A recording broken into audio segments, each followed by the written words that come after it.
I'm going to take a little different tack. We looked at the driver, and I think Ann's segue was perfect around looking at technology. I want to go back to kind of my roots as a policy analyst and talk about all the great things that technology can do and all the solutions that we often support do something that we don't expect. That is, they cause other, well, as we learn in the policy world, challenges. Well, I won't use the P word, that is problems. But in fact, we know that they cause other problems.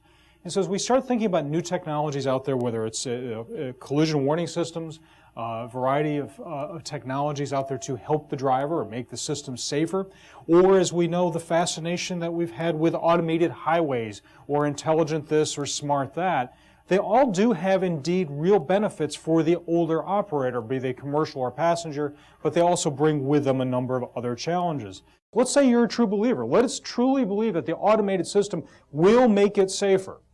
The road to automation is going to be wrought with problems, and I believe that the older driver is going to be the key, not stumbling block, but the first lifestyle leader of a process, a system, and a technology that none of us have actually ever learned to use. The three elements that I promised to talk in the presentation was that we fundamentally have to re-engineer system trust. If we change the vehicle and we change the infrastructure, it truly changes the expectation, not just for the operator, but the public in general.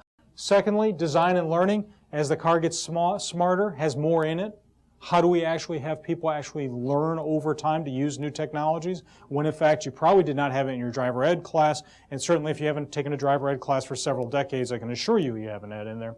And then finally, yes, tort law is going to come and have a role, but how does that drive research? How does that drive how we expect the car companies and government to come into partnership, maybe even with the insurance industry, to design in the standards of what safety is?